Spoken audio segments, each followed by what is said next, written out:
Selamat datang di channel Ramanika Project.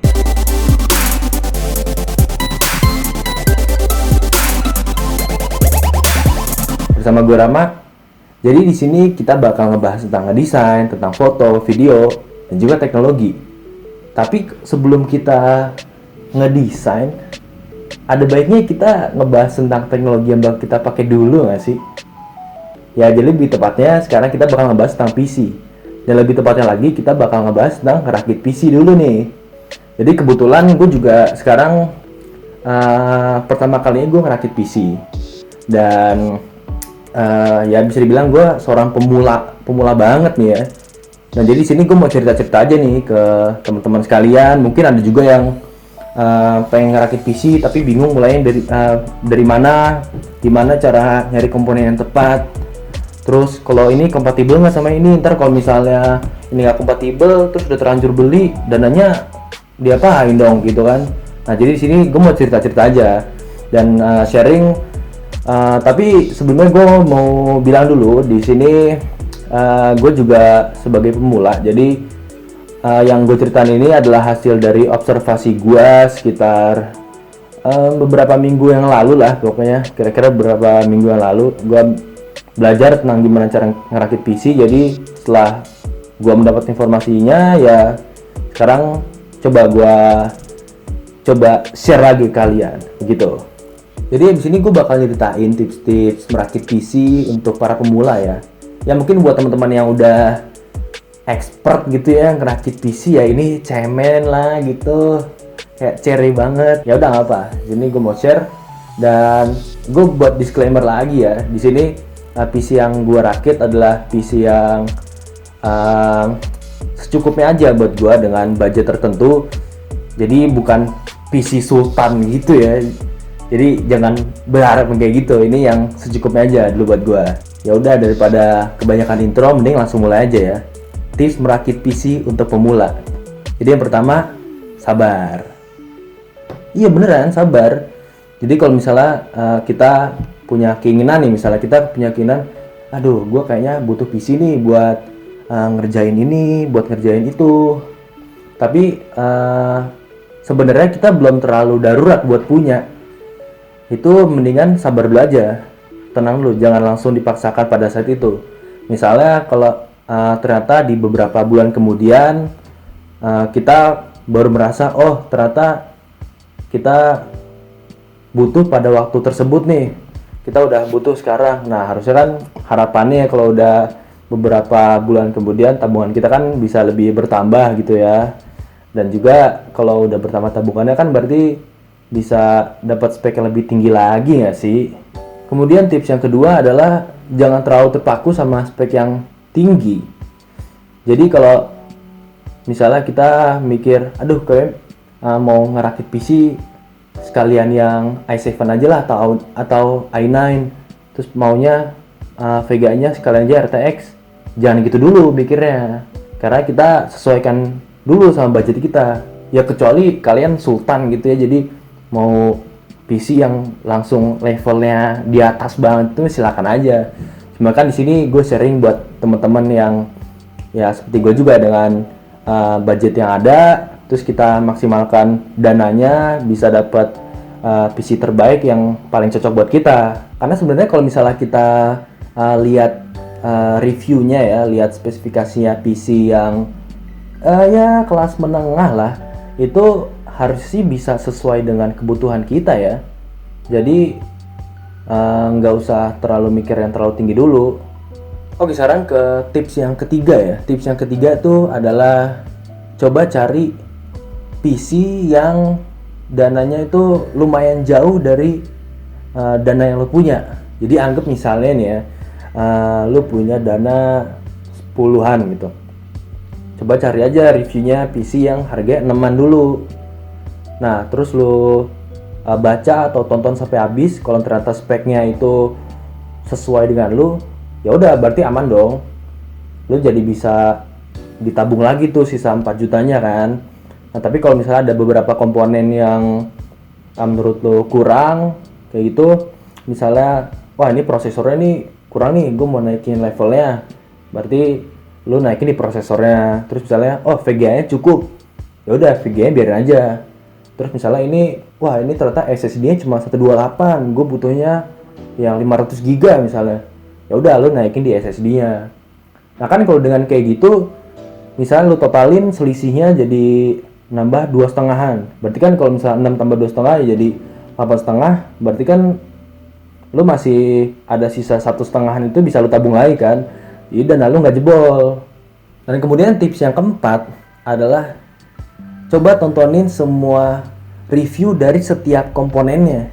Setiap komponen yang dari yang video sebelumnya, misalnya lu lihat komponennya ada ini, tapi lu misalnya mau upgrade beberapa komponen, ya udah lu tonton semua tuh reviewnya. Kalau komponen ini kompatibel sama yang apa, misalnya motherboardnya itu pakai soketnya apa, dan lu sesuaikan dengan soket prosesor lu kayak begitu, dan prosesornya itu yang kelas yang mana, dan dia butuh RAM-nya tuh yang berapa megahertz kayak gitu. Misalnya lu tonton semuanya sampai lengkap, sampai lu yakin oh ini adalah rangkaian komponen PC yang tepat buat gua. Nah sekarang ke tips yang kelima ya. Sekarang sebenarnya yang kelima ini gue mau ngebahas tentang langkahnya gimana sih untuk mencari komponen yang tepat. Nah tapi sebelum gue jelasin, gue disclaimer dulu nih. Jadi ini adalah hasil observasi gue setelah ya yang seperti tadi gue bilang, setelah berapa minggu yang lalu. Jadi kalau misalnya teman-teman yang lain punya ide yang lain, atau misalnya punya cara yang lebih efektif, lebih efisien, ya silakan aja di komen aja. Ntar kita kan di sini sharing gitu lah ya. Kita membantu teman-teman kita yang lain yang juga baru mulai ngerakit PC. Nah yang pertama, coba tentuin dulu lu mau prosesor yang seperti apa. Misal lu mau prosesor yang speknya seberapa, nah di spek tersebut tuh prosesor yang tersedia tuh apa. Nah kemudian setelah lu udah mendapatkan prosesor yang menurut lu tepat, nah lu harus tahu tuh soket prosesornya tuh jenisnya apa. Kemudian lu sesuaikan dengan motherboard yang mau lu cari. Nah ketika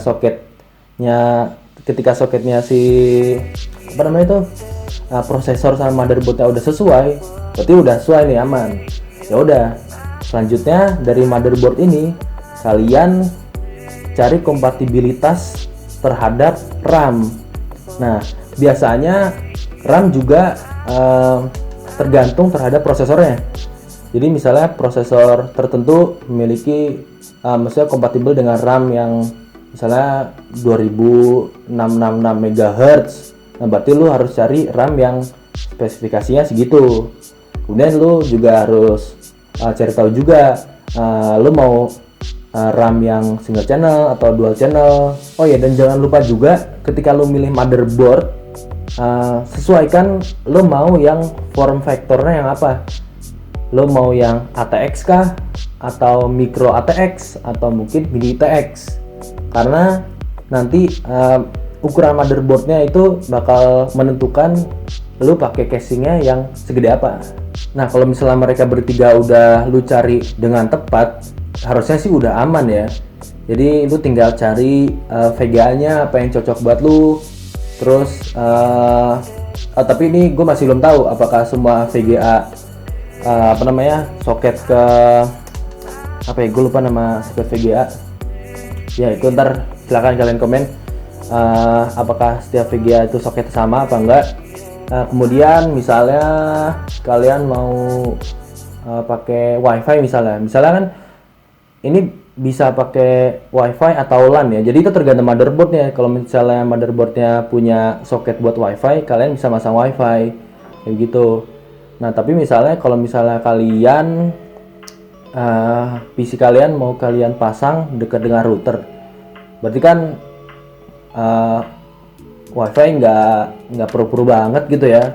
Jadi kalian bisa langsung colok pakai LAN. Tapi kalau misalnya kayak gue itu PC-nya jauh tuh sama router, jadi gue harus pakai WiFi. Kemudian SSD. Nah kalau untuk zaman sekarang sih gue sangat menyarankan mending SSD ya, terutama buat booting Windows-nya. Kalau misalnya kalian butuh storage yang lebih gede dengan budget yang lebih rendah, ya bisa ambil aja SSD yang secukupnya, misalnya 128 gitu atau 256 buat install Windows-nya. Kemudian untuk software-software yang sangat krusial aja buat kalian, terus sisanya kalian pakai HDD kayak gitu. Nah, tapi lihat juga motherboard ini menyediakan colokannya apa aja buat ke SSD dan HDD-nya. Apakah dia yang SSD nih, misalnya SSD, apakah dia pakai yang SATA, apakah dia pakai yang M.2 SATA atau M.2 NVMe, atau misalnya dia support buat yang 2,5 SATA, dan ya berlaku juga buat HDD-nya lah. Nah, terus abis itu hampir yang terakhir adalah kalian harus tentukan power supply. Nah, untuk menentukan wattnya, dayanya power supply, sebenarnya caranya lumayan mudah sih. Kalian tinggal hitung aja setiap komponen PC kalian tuh memakan daya berapa maksimumnya ya.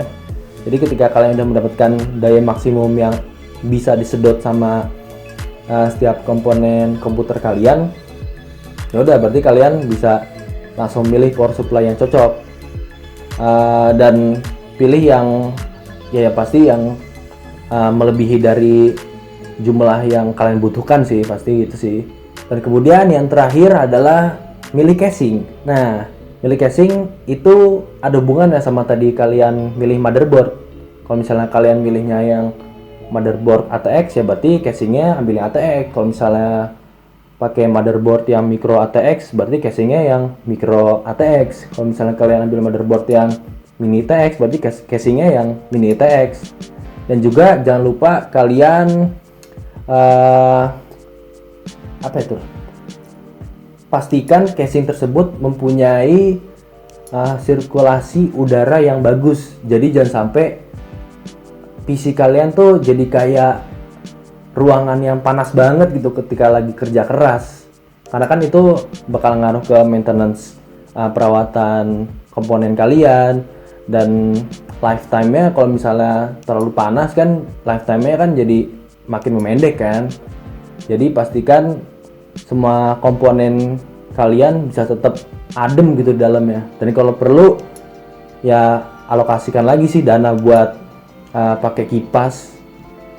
Kalau misalnya buat radiator water cooling, gue masih belum terlalu ngerti sih, tapi kayaknya lebih mahal deh. Dan kalau misalnya untuk yang buat yang budget PC gini, coba cari buat yang kipas dulu. Oke lah kalau gitu, itu adalah tips dari gue ya, sebagai gue juga seorang pemula dan juga mau share ke teman-teman yang baru mau ngerakit PC.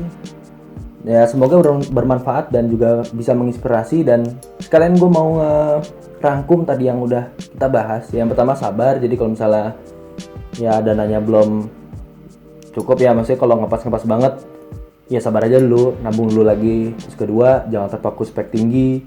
Terus yang ketiga, cari PC yang speknya lumayan jauh dari bawah lu, lumayan jauh di bawah lu, di bawah dana lu gitu. Jadi kalau ada komponen yang selamat ngomongnya. Jadi kalau ada komponen yang mau kalian tinggiin speknya, kalian masih punya kesempatan, budgetnya masih ada, jadi nggak jebol dananya. Terus yang keempat, jangan lupa tontonin semua review dari komponen, jangan ada yang kelewat pokoknya. Terus yang kelima, jangan lupa cek kompatibilitas dari setiap komponen. Ya misalnya kayak tadi CPU lu soketnya apa, harus sesuaikan dengan motherboard. Terus CPU lu dia bisa ngeran berapa megahertz RAM, ya sesuaikan dengan RAM lu. VGA lu ya lu sesuaikan dengan kebutuhan lu. Lu mau wifi apa enggak, terus lu mau SSD yang kapasitas berapa, butuh HDD lagi apa enggak. Terus power supply lu ya yang harus sesuai dengan jumlah daya yang akan disedot sama komponen-komponen lu. Dan terakhir ya casing lu, jangan lupa diperhatikan siklus udaranya, jangan sampai kepanasan. Dan kemudian untuk video selanjutnya gue bakal ngejelasin ngerakitnya ya. Jadi yang tadi nih video ini tuh tentang ya istilahnya pre-produksi. Ya kalau bahasa filmnya sih gitu sih, pre-production. Jadi ntar yang pas bagian ngerakitnya itu productionnya, terus setelahnya yang post productionnya gue bakal ngejelasin setelah ngerakit tuh apa aja sih harus diinstal Windows-nya, gimana cara installnya, terus driver-drivernya dan segala macamnya. Oke lah kalau gitu, terima kasih buat teman-teman yang udah nonton. Sampai jumpa di video selanjutnya.